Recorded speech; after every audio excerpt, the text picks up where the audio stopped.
ఈరోజు సాధారణమైన సేవ నుంచి అసాధారణమైన సేవకు చేరాలంటే అహరోను వలె ఉండాలి. అంటే ఆ రోజుల్లోనే మోషే యందు రాయబడింది, కానీ యెహోవాకు ప్రతిష్ఠించబడిన అహరోను అన్న మాట ఉంది. మోషే పేరు ముందు ఏం లేదు, కానీ అహరోను పేరు ముందు ఉంది. ఏమని? యెహోవాకు ప్రతిష్ఠితుడైన అహరోను. ఆయన పేరు ముందు లేని టైటిల్ ఈయన పేరు మీద ఉంటారు. కారణం ఏంటంటే కొన్ని గుణాలు చదవడం చాలు. నిర్గమకాండము 4:14-16 వాక్యం చూడండి. బుక్ ఎక్సోడస్ 4 chapter 14 and 16 చదివితే 1వ గుణం అహరోను అసాధారణమైన, అంటే అహరోను పేరు ముందు యెహోవాకు ప్రతిష్ఠితుడైన అహరోను అన్న పేరు అనే కారణము అతనిలో ఉన్న గుణాలే కారణము. 1వ గుణము నిర్గమకాండం 4వ అధ్యాయము 14-16 వచనాలు. మీరు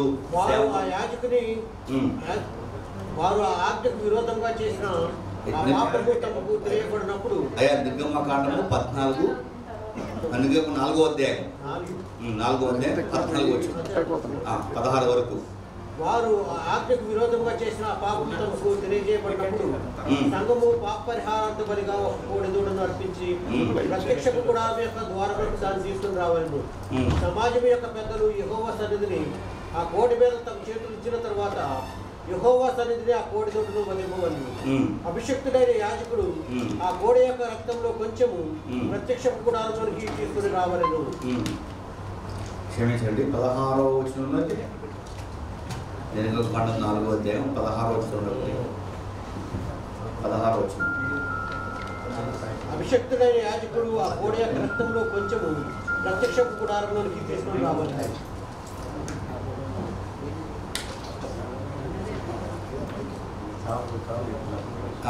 మీరు తప్పవుతుంది సార్. నిర్గమకాండం 4వ అధ్యాయం కరెక్ట్గా ఉంది, 4 కరెక్ట్గా ఉంది. మీరు తప్పదు సార్. నిర్గమకాండం 4వ అధ్యాయము 16వ వచనం. ఇది కరెక్ట్. అతడే నీకు బదులు జనులతో మాట్లాడను, ఉండును, ఉందువు. ఇది దేవుడిని యెహోవా మోషే తరఫున అహరోనుతో మాట్లాడినప్పుడు అహరోనులో కలిగి ఉన్న 14వ వచనం ఉంది. అతడు నిన్ను చూచి తన హృదయం ముందు సంతోషించును. ఇది ఇంపార్టెంట్. అంటే తనకంటే చిన్నవాడు నాయకుడిగా ఉన్నప్పటికీ ఆ చిన్నవాడిని బట్టి హృదయంలో అహరోను సంతోషించువాడిగా ఉన్నాడు. అందుకే అతని పేరు ముందు యెహోవాకు ప్రతిష్ఠితుడైన అహరోను రాయబడింది. అది 1వ గుణం. అంటే అహరోను ఉన్నటువంటి 1వ గుణం హృదయం ముందు సంతోషించువాడు అర్థం. అంటే ఈ పేరుకు ముందు ఉన్నటువంటి బిరుదును బట్టి సాధారణమైన సేవకుడైనటువంటి అహరోను అసాధారణ సేవకుడు మాత్రానికి గల కారణం ఏంటంటే తనకంటే చిన్నవాడు దేవుడిగా తనకు ఉన్నప్పటికీ హృదయమందు సంతోషించువాడిగా ఉన్నాడు. కాబట్టి అతడు ఆ పేరుకు అలా గుర్తించబడ్డాడు. లేవ్యకాండము 10వ అధ్యాయము 10వ అధ్యాయం 3వ వాక్యం చూద్దాం. అతనిలో గుణాలు 4 చెప్పి చదివించేసి ముగిచేస్తాను ప్లీజ్. 4. అప్పుడు మోషే అహరోనుతో ఇట్లనెను, ఇది యెహోవా చెప్పిన మాట, నా యొద్ద నుండి వారి యందు నన్ను పరిశుద్ధపరచుకొందును, ప్రజలందరి ఎదుట నన్ను మహిమపరచుకొందురు. అహరోను మౌనంగా నుండగా మోషే అహరోను పినతండ్రి అయిన ఉజ్జీయేలు కుమారుడైన మిషాయేలును ఎల్ఫానును పిలిపించి, మీరు సమీపించి పరిశుద్ధ స్థలము ఎదుట నుండి పాలెము వెలుపలకి మీ సహోదరుల శవములను మోసుకొని పోవడని వారితో చెప్పెను. ఈ భాగంలో అహరోనుకున్న గుణం ఏంటంటే రెండోది మౌనంగా ఉండే గుణం. తన కుమారుడు కూడా ప్రభు యొక్క ఆజ్ఞ అతిక్రమించడం వల్ల వారి మీద ప్రభు శిక్ష వచ్చింది. ఆ ప్రభు శిక్షలో తమ కుమారులు ఉన్నప్పటికీ మారు మాట్లాడకుండా దేవుని దూషించకుండా అతడు తాను మౌనంగా ఉండటం మూలంగా అహరోను పేరు ముందు యెహోవాకు ప్రతిష్ఠితుడైన అహరోను అన్న పేరు వచ్చే కారణమైంది. 3వ విషయం చూద్దాం. సంఖ్యాకాండం 12వ అధ్యాయము 11వ వాక్యం చూద్దాం. సంఖ్యాకాండం 12:11. అయ్యో నా ప్రభువా, మేము అవివేకులము, పాపులమైన మేము చేసిన ఈ పాపమును మా మీద మోపవద్దు. తన తల్లి గర్భముల నుండి పుట్టినప్పటికే సగ మాంసము క్షీణించిన శిశువు శవం వలె ఆమె ఉండనీయకమని మోషేతో చెప్పగా, మోషే ఎలుగెత్తి, దేవా దయచేసి ఈమెను బాగు చేయమని యెహోవాకు మొరపెట్టెను. 3వ వచనం 4వ చదివేస్తాను. 1 ఇతనిలో గుణం హృదయం సంతోషించువాడు, మౌనంగా ఉండేవాడు, అలాగే పొరపాటును ఒప్పుకునేవాడు. మిరియాకు వచ్చిన శిక్షను బట్టి ఒప్పుకున్న పొరపాటు. 4వ చదువు ముగిచేస్తాను. సంఖ్యాకాండం 16వ అధ్యాయము 48వ వాక్యం చదవండి. సంఖ్యాకాండం 16వ అధ్యాయము 48వ వచనం. అతడు చచ్చిన వారికి బతికి ఉన్న వారికి మధ్య నిలవబడగా తెగులు ఆగెను. Thank you. ఇక్కడ తెగులు రాగా అదే ఎహెజ్కేలు గ్రంథంలో ప్రకారంగా బండ సందుల పగిలిపోయిన బండ సందులు నిలవదగిన వాడికి ఎవడన్నా దానికి అహరోను అతడు మధ్య నిలబడగా, చచ్చిన వారికి బతికిన వారికి మధ్య నిలబడగా ఆ తెగులు ఆగింది. అంటే అహరోను పేరు ముందు ఏమని రాయబడింది? యెహోవాకు ప్రతిష్ఠితుడైన అహరోను రాయబడింది. ఇలా కారణం ఏంటంటే అతనిలో 4 గుణాలు ఏంటంటే హృదయమందు సంతోషించువాడు, మౌనంగా ఉండేవాడు, పొరపాటును ఒప్పుకునేవాడు, నశించిపోతున్న వారికి బతికున్న వారికి మధ్య నిలబడి ప్రభు పక్షంగా తెగులు ఆపటానికి నిలవబడినటువంటి వ్యక్తే అహరోను. అందుకే అతని పేరు ముందు మోషే పేరు ముందు లేని పేరు అహరోను పేరు ముందు కాబట్టి మనం కూడా దైవ సేవకులం, దైవ జనులుగా ఉన్నాం కాబట్టి మన పేరు ముందు కూడా ఇలాంటి టైటిల్ రావాలంటే అహరోను లాంటి మంచి గుణాలు ఆ 4 మనలో ఉంటే మనకి ఎంతైనా మంచిది కనుక ఆ విధంగా మనందరినీ ఈ WHS బృందాన్ని కూడాను అహరోను వలె మంచి పేరు పొందువారిగా దీవించి ఆశీర్వదించునుగాక. ఈ మాటలు అవకాశించినటువంటి అధ్యక్షులకు ప్రతి ఒక్కరికి వందనాలు చెప్తూ దేవుని మాటలు ముగిస్తున్నాను. Thank you for all.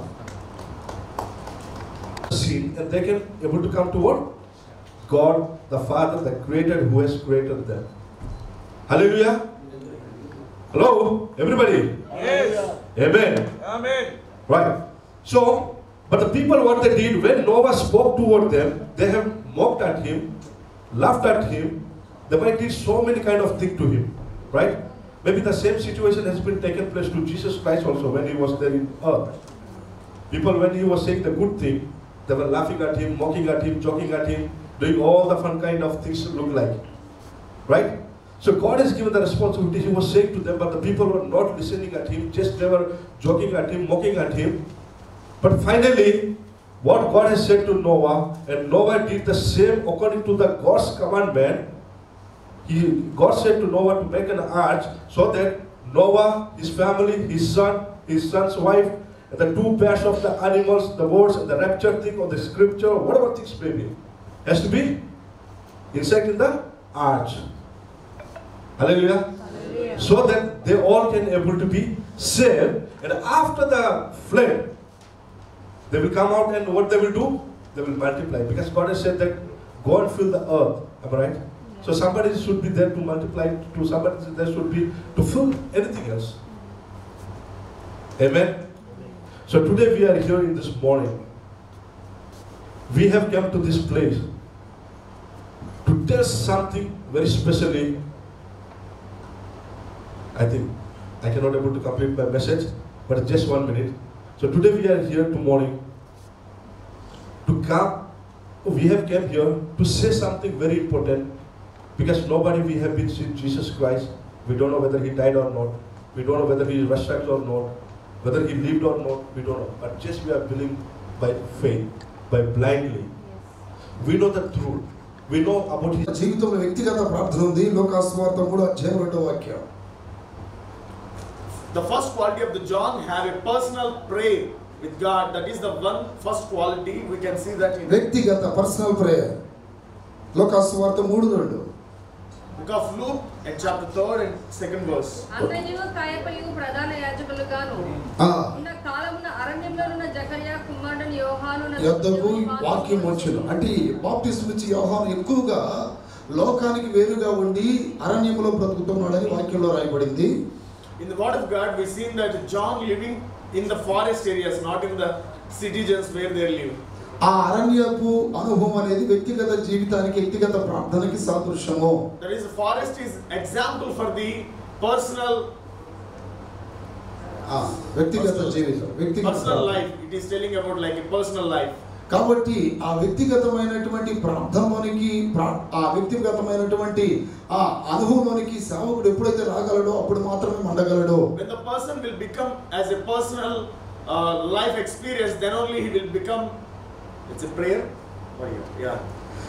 దేవునితో మాట్లాడేవాడు మనుషులతో తక్కువ మాట్లాడతాడు, మనుషులతో ఎక్కువ మాట్లాడేవాడు దేవునితో తక్కువ మాట్లాడతాడు. There is an example I can say that if anybody will speak too much to the people, they not will speak with God. If they speak too much with God, they cannot speak with the people too much. మనుషులతో ఎక్కువగా మాట్లాడేవాడు అగ్నిని ఆర్పుకుంటాడు, దేవునితో ఎక్కువగా మాట్లాడేవాడు అగ్నిని రగిలించుకుంటాడు. Who will speak too much to the people, his fire will be decreased, and who will speak too much with God, their fire will be increased. ఆ వ్యక్తిగతమైనటువంటి ఆ అనుభవం ప్రార్థన జీవితం దేవుడు మనకు అనుగ్రహించును గాక. I pray that experience, the personal prayer experience, everybody have to be in this situation. దేవుడు తెలియజేసిన సత్యాన్ని ఇక్కడ మనం చదువుకుంటున్నాం. So through this, according to the word of God, the Apostle Paul is telling, the Holy Spirit is telling to us through the Apostle Paul, somebody is stopping the gathering. Yes. చాలా మంది ఇలాగున దేవుని సన్నిధికి వచ్చుకోవడానికి మానుతూ ఉన్నారని వాక్యం ద్వారా మనం చూస్తున్నాం. So through the word of God, we can see that so many are coming, they are stopping the gathering. ఒక దైవ సేవకుడు తమ సంఘానికి వస్తున్న విశ్వాసులు వస్తున్నారా మానుతున్నారా గమనిస్తూ ఉన్నారా? So everybody, every pastor are understanding or seeing that their people, every children of God is coming to the church or not. పరిశుద్ధాత్మ దేవుడు చూస్తున్నాడు గనక మరి ఈ విషయాన్ని తెలియజేస్తూ పాస్టర్లు అనేటువంటి మనం కూడా దేవుడు ఇచ్చినటువంటి ప్రతి విశ్వాస కూడా దేవుని సన్నిధికి వచ్చి దేవుని ఆరాధించడానికి కూడు వచ్చు వారిగా చేయాలి. So every pastor must need to see that everyone have to come to the church. We have to see that. ఎవరైతే దేవుని సన్నిధికి రాక వెనుచుకుతూ ఉంటారో అలాంటి వారందరూ కూడా రావడానికి మానవులుగా మనం చేయాల్సిన ప్రయత్నాలు కొన్ని ఉన్నాయి. So some believers tell so many things. Today I have this, today I have that. So we have to tell them and we have to take them to the church. There is some works we have to do. చాలా మంది పాస్టర్లు వచ్చేవారు వస్తారు రానివారు రాలే అని వదిలేసేవారు చాలా మంది ఉంటారు. So many pastors will leave, they will come or not, they will wish. అయితే రాని పక్షమందు చాలా ప్రమాదం ఉంది. But if they not come, there is a big problem will be there. వచ్చుడు ద్వారా మరి దేవుని యొక్క వాక్యం ద్వారా మనం చూస్తే అపోస్తలుల కార్యం 16వ అధ్యాయంలో లుదియా హృదయం తెరవబడినట్లుగా ప్రతి వారి హృదయం తెరవబడును. నమ్మిన వారి దేవుని స్తోత్రం చెల్లిద్దాం. Through the word of God, we can say that the Ludia heart was opened because of the gathering and the prayer and the word of God. కాబట్టి మన జీవితంలో కూడా అనేకుల హృదయాలు తెరవబడినట్లుగా అనేకులను మనము దేవుని సన్నిధికి కూడువచ్చు వారిగా చేయాలని ప్రభు పేరిట మీకు తెలియజేస్తూ ఉన్నాను. So we have to work on it to bring them, every believer, to the church. చాలా ప్రాముఖ్యమైన విషయాలు మనం గమనిస్తూ ఉంటున్నామండి. దేవుని వాక్యము బోధించడం ద్వారా కేవలం మనుషులతో మాట్లాడగలము. So I can say that while we are speaking or sharing the word of God, we can speak with the people and believers. కానీ దేవుని సన్నిధిలో మనం ప్రార్థించడం ద్వారా దేవునితో మాట్లాడగలము. But when we are praying in the presence of God, then that means we are talking with the God. ఈ రెండిట్లో ఏది అవసరమో రెండు అవసరమే. If we see in two options, which one is very important? I can say that these two things are very much important. రాని వారు రావాలని హెచ్చరించడం అనేది మానవ ప్రయత్నం. We have to tell that is our work to the people to tell them to come to the church. ప్రార్థించడం ద్వారా దేవునితో మాట్లాడడం ద్వారా దేవుని ద్వారా వారిని నడిపించగలం. If we pray to the God will we are using the God's presence to take them to the church. లూకా సువార్త 21వ అధ్యాయము Book of Luke, 22nd chapter, 37వ వచనం. 37th verse. లూకా సువార్త 21వ అధ్యాయం 37వ వచనం. పగటియందు దేవాలయంలో బోధించుచు రాత్రి వేళ ఒలీవల కొండకు వెళ్ళుచు కాలము గడుపుచుండు. యేసు ప్రభుల వారు కూడా చేసిన పనిని మనం గమనిస్తున్నాం. మరి యేసు ప్రభు వారు రెండిట్లో ఏది ప్రాముఖ్యంగా తీసుకున్నారు అంటే రెండు తీసుకున్నారు. Here we can see that the Jesus Christ have two qualities, and the two qualities are very much important for every preacher. ఉదయకాల సమయంలో బోధించడానికి వెళ్ళటకు ముందుగా రాత్రే సిద్ధపడుతున్న ప్రార్థన తండ్రి అనే దేవునితో మాట్లాడి దాని కొరకు సిద్ధపడి ఆయన ఉదయకాలంలో వెళ్ళి దేవాలయంలో బోధించుచూ ఉండెను. Here, according to this word of God, we can say that the Jesus Christ, while every morning he is going to the preach, before that morning he went to the night he went to the hills and he prayed for tomorrow concept. మోషే కూడా The Moses also దేవుని యొక్క సన్నిధికి పిలిచినప్పుడు వెళ్ళి 3 పర్యాయములు కూడా 40 రాత్రి మొదలు దేవుని యొద్ద నేర్చుకొని తెలుసుకొని దేవునితో సంభాషించిన తర్వాత అదే విషయాలు కిందికి వచ్చి మానవులకు బోధించాడు. Here is the example. The Moses went to the hills and he prayed and he had a fellowship with the Lord, and then he came to the down and he preached the word of God, and whatever the Lord said to the people he shared. గనుక మనము కూడా ఈ రెండు విషయాలు అనుభవం కలిగి కేవలం వాక్యమే బోధించడానికి దేశ విదేశాల్లో పర్యటించడం దేవుని ఇచ్చిన అదృష్టమే, కానీ దేవుని సన్నిధిలో ప్రార్థించడము కూడా చాలా ప్రాముఖ్యము. So through this word of God I can say that every pastor మార్పు చెందగలమని మీకు తెలియజేస్తున్నాను. So then only we will become nominal Christianity, nominal preachers to be the wonderful mighty warriors. We will become that. దేవుడి ఇచ్చిన సందేశము మన వినికిడిలో దీవించును గాక. God will bless this small preaching. తండ్రి నీ యొక్క పని నిమిత్తమై సువార్త నిమిత్తమై ఈ విధముగా మేమందరం కలిసి Let us all join. Bless the Lord. అందరం కలిసి పాడదాం. అందరం కలిసి దేవుని నామమును ఆరాధిద్దాం. Oh my soul, I'll worship your holy name. Sing like never before. Oh my soul, I'll worship your holy name. The sun comes up, it's a new day dawning. It's time to sing your song again. Whatever may pass and whatever lies before me, let me be singing when the evening comes. Bless the Lord, oh my soul, oh my soul, I'll worship your holy name. Sing like never before, oh my soul, I'll worship your holy name. You're rich in love and you're slow to anger. Your name is great and your heart is kind. For all your goodness I will keep on singing. 10,000 reasons for my heart to find. Bless the Lord, oh my soul, oh my soul, I'll worship your holy name. Sing like never before, oh my soul, I'll worship your holy name. Bless the Lord, oh my soul,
ముఖ్యంగా తండ్రి ప్రత్యేకంగా ఆహ్వానితులైన తండ్రి మరి దైవజనులకు దేవాన్ని ప్రార్థిస్తున్నాం తండ్రి. దేశ దేశాలు తిరిగి వారిని స్వాతంత్రం ప్రకటిస్తూ ఉండగా ఇంకా బహుగా వారిని వాడుకోమని వచ్చినానయ్యా. దేవ వారి ఎక్కడ కాలు పెడితే అక్కడ నీ సన్నిధి ఉంచండి. దేవ అక్కడ అనేక ఆత్మలు పట్టబట్ట సహాయం దయచేయండి అయ్యా. దేవాయో తండ్రి వెళ్ళిన చోటలాగో తండ్రి కొన్ని ఆత్మలు గెలుచుకునే కృప దయచేయండి. నాయనగో తండ్రి ఈ చివరి దినాలు మేము ఉంటున్నామయ్యా. అపాయకరమైన దినాల్లోని అంత దినాలు బ్రతుకుచుండగా తండ్రి ప్రతి ఒక్కరి దాహం ముదుగో తండ్రి దేవ కొన్ని ఆత్మలు గెలుచుకొని నీ సన్నిధిలో దేవ తండ్రి మేమందరం కూడా జీవ కిరీటం పొందుకోవడానికి కనుక తండ్రి దేవా వారికి మీ గొప్ప కృపను చూపమడుచున్నారయ్యా. ప్రయాసపడి భారం మోసిన సమస్త జనులారు నా యొద్దకు రండి, నేను మీకు విశ్రాంతి దయచేస్తే సమీక్షండి. అదిగో తండ్రి దేవ వారు దేవ ప్రయాసపడుచున్నారు దేవ దేవ కష్టము శ్రమ ఇదిగో తండ్రి అనేక రీతిలుగా పడుచుండగా తండ్రి వారికి దేవ తండ్రి నీకు గొప్ప కృప చూపండి. అనేక బహుమానాలు గెలుచుకుని గొప్ప యోగ్యతలు దయచేయబడుచున్నానయ్యా దేవ తండ్రి. అలాగే కూడి వచ్చిన ప్రతి ఒక్క దైవ జనులను మీ చేతులకు అప్పగిస్తున్నాను. వారి వారి సంఘాలను మీ చేతులకు అప్పగిస్తున్నాను. ఈ దినము దేవ తండ్రి వారి ప్రాంతాల్లో జరుగుతున్న ఆరాధనలను కూడా మీరు జయకరంగా జరిగించండి అయ్యా. దేవ సంఘాలు విడిచి వస్తూ ఉండగా తండ్రి అక్కడ మరి చక్కగా ప్రతి ఒక్కరు కూడా బాధ్యత తీసుకొని ఆ సంఘాలను ముందుకు నడిపించడానికి కృప చూపమడుచున్నానికి స్తోత్రము తండ్రి. దేవ మేమందరం కూడా నీ సేవ కొరకు నీ పని కొరకే వచ్చినాం కనుక దేవ మా ప్రయాసం చూస్తున్న దేవుడు కనుక తండ్రి మాతో మీరు ఉండండి. ఇన్ని దినాలు మాతో ఉన్నారు. మా యొక్క దేవగా ప్రయాణాల్లో దేవ అదేవిధంగా మా ఆరోగ్యంలోని దేవ మా రాకపోకలు అన్నింటిలో మీరు మాకు తోడుగా ఉన్నందుకు నీకు వందనాలు చెల్లిస్తున్నాం తండ్రి. ఇక్కడ కూడా మేము ఎన్ని దినాలు అయితే మేము ఇక్కడ ఉంటామో అన్ని దినాలు కూడా మీ కాపుదల మాకు దయచేయండి. దేవ వచ్చిన పని మేమందరం దేవ ముగించడానికి సహాయం దయచేయండి అయ్యా. నేను ప్రతి ఒక్కరు కూడా నీ బహుమానం పట్టుకొని చేతులు అంటానికి సహాయం దయచేయమని సర్వశక్తివంతుడ సజీవుడ ఈ పాదములకు లేని గొప్ప దైవ సైతండి నాకు కూడా ఇటువంటి అవకాశం దయచేసి ఇన్ని మీ యొక్క నామాన్ని గనపరచుటకు మీరందరితో తండ్రి నాకు మంచి అవకాశం ఇచ్చినందుకే for Jesus Christ. So don't be stingy, don't be something that sophisticated hands, but we give it with a generous heart. Let us give with a generous heart. ధారాళమైన హృదయంతో ఉత్సాహంగా అయ్యా స్టాన్లీ గారు వాళ్ళ కుటుంబం వాళ్ళ బంధువులు వాళ్ళ చర్చి నుండి వచ్చిన అందరు గ్రూప్ దయచేసి ముందుకు రండి. అందరు గట్టిగా చప్పట్లు కొడదాం. అద్భుతమైన దైవజనులు Stanley. Praise the Lord. Come on everybody. Hallelujah. నీ అనాథ ప్రణాళికలో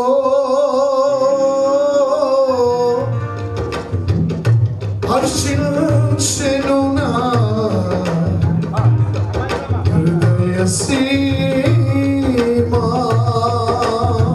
Come on everybody clap.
మేమందరము కూడా మీ సన్నిధిలో చేరి మిమ్మల్ని స్తుతించి ఆరాధించి కనపరిచే భాగ్యము మాకు దయచేస్తూ ఉన్నందుకై మీకు వందనాలు స్తుతులు స్తోత్రం చెల్లించుకుంటున్నాం నాయన.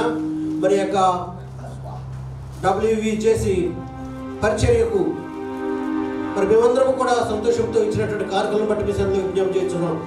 కానుకలు ఇచ్చిన ప్రతి ఒక్కరిని వారి కుటుంబాలను నూరంతులుగా ఫలింప చేయమని, ఈ యొక్క కానుకలు ఈ యొక్క WV చేసి మినిస్ట్రీ కొరకు ఉపయోగింపబడి ఇంకా ఈ యొక్క పరిచర్య 100 రెట్లు ఫలించగలిగినట్లు మీ ఆశీర్వాదంతో నింపమని నిన్ను వినయంతో ప్రతిపాడుకుంటున్నాం నాయన.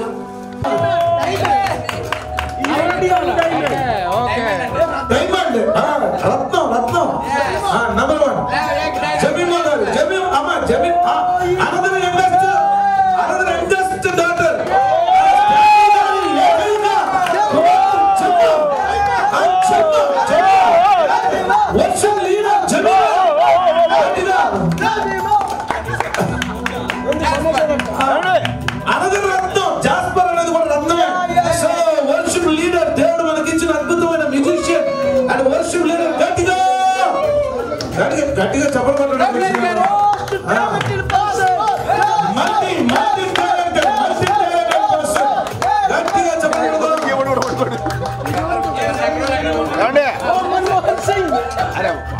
ఇప్పుడు దాకా మనం ట్రాన్స్ఫర్ చేసిన పాండవిటాల గారికి ఒకసారి